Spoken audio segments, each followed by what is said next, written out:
The fifth move, knight f3, is being played much more frequently. d4, knight f6, c4, e6, knight c3, bishop b4, queen c2, castle, and now the move knight f3. As in the previous example, as we looked at the move bishop g5, the reaction must be the same. So we play c5 here. It is always very important to undermine the white center. After dc5, we play knight e6. So our knight is going to c5. e3, knight c5, bishop d2, and now we finish our development playing b6. So when the bishop will be developed on b7, it will stand perfectly. Also at some point after exchange on c3, we will be able to play with one of the knight to e4. If now a3, then we take on c3 and play bishop b7, bishop e2, d6, castle, e5. This is the game Hertnik-Karpov. The position is equal. b4, bishop e4, queen d1, knight e6. If bishop e2 here, then there are several moves available for black. One of them is the move bishop e6, castle, d5. After exchanges, the position is equal. It was the continuation chosen by Vasily Smyslov. After bishop e2, it is also possible to play bishop b7, castle, and now plenty of possibilities like knight c e4, a5, knight f e4, or the move queen e7. This is how I played against in one of my games. So now a3, bishop c3, bishop c3, rook a8. You see that we are going to use the opposition of the rook c8 to the queen c2. Rook ac1, rook fd8, b4, knight e4, and that was the game Ivkov-Karpov. After rook fd1, we can react in a similar way, playing rook ac8, knight b5, and now bishop e4, queen c1, and now d5 is possible with excellent play for black. Also immediately knight c e4 is very simple to equalize. Knight e4, bishop e4, bishop d3, exchanges, and after exchanges the position is absolutely equal. This is the game Petrosyan-Tal.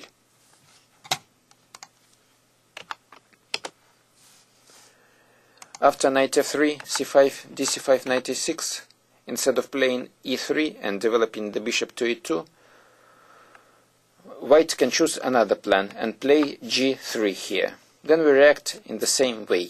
So we play knight c5, bishop g2. If not bishop g2 but a3, then we take on c3 and play b6. Bishop g2, and now bishop a6 is very strong, because when the bishop is on g2, it is not defending the pawn c2. And after rook c8, we can organize very unpleasant pressure. So now b4, knight c4, queen d4, rook c8, b5, bishop b7, queen c7, rook c1, and d5 with better chances for black. So in this position, a3 is premature. Better is to play bishop d2. And then the best way to react is again to finish the development. So we play b6, bishop g2, bishop b7, castle, rook c8, rook fd1, queen a7, and now white should have played b3 according to Ivan Sokolov. So after knight c5, the main move is bishop g2. Here there are plenty of options. Both moves knight f e4 and knight c e4 are possible, but the main move is b6, castle, bishop b7. If now bishop f4, then we play knight c e4, exchanging the material with equal position. This is how Jonathan Spilman played. Here, if white plays bishop e3, then we play queen e7. Of course, you should not forget that very often black is not forced to play how I showed to you, and sometimes even you can find much more interesting option available. Rook ac1, rook ac8, bishop d4, exchange, and now knight c e4 with equal position. After bishop b7, the main move is rook d1. Now we play rook c8, bishop f4, and here again knight c e4 was possible. And after queen a4 we have the move a5, knight e5, exchanges on g2, and now d5. The position is equal. If we want, we can also play a5. Even we don't have to be afraid that the square d6 will be occupied by the bishop. We simply play rook e8, and after knight e5 exchanges we can play knight b7. White exchanges on b4, knight b5, and then we play queen e7, queen d3, d5, rook ac1, rook c5 with equal chances.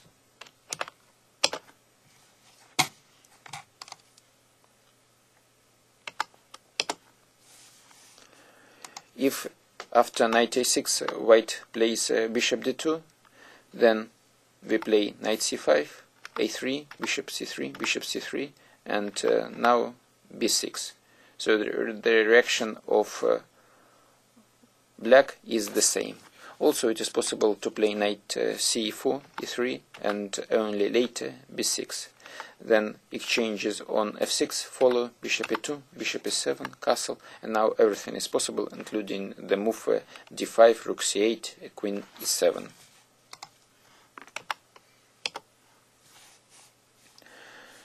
So after knight e6, what to do if white is playing a3?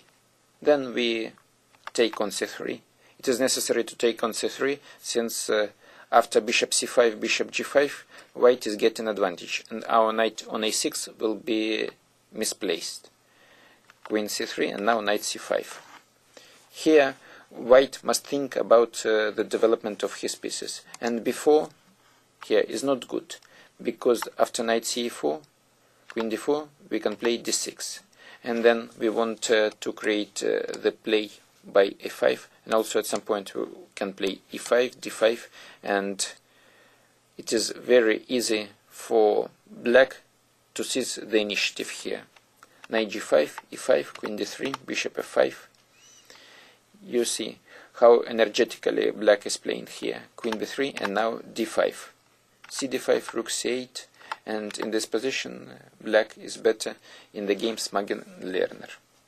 If in this position bishop g5, then after knight ce4, bishop f6, knight f6, the position is equal.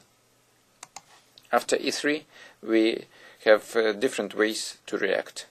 One of them is to play a5, b3, d6, and then we finish our development of the bishop to b7, and then we play e5, so the position is equal. Also we can play e3, b6, b4, knight ce4, queen d4, and now the move d6, bishop d3, bishop b7, castle, e5. We should not be afraid of making this move, because the weakness of the square d5 can never be used, and the move e5 also limits the activity of the bishop c1. Queen b2, rook e8, knight e1, d5. The position is equal. And now the final line which we are going to look in this variation. This is the move bishop g5 here. Then we take on c5, and after knight d2 we can play h6 here. The bishop is being misplaced, and after bishop h4 we can play d5, seizing the initiative. After cd5, g5, bishop g3, e5, it is black who has the better chances. For example, a3, bishop c3, queen c3, knight e6, bishop e4, bishop e5, knight g4, bishop d4, bishop d7, with advantage for black. So this is everything that I wanted to show you in the variation with knight f3. According to the modern theory, it is not considered to be dangerous after the move c5.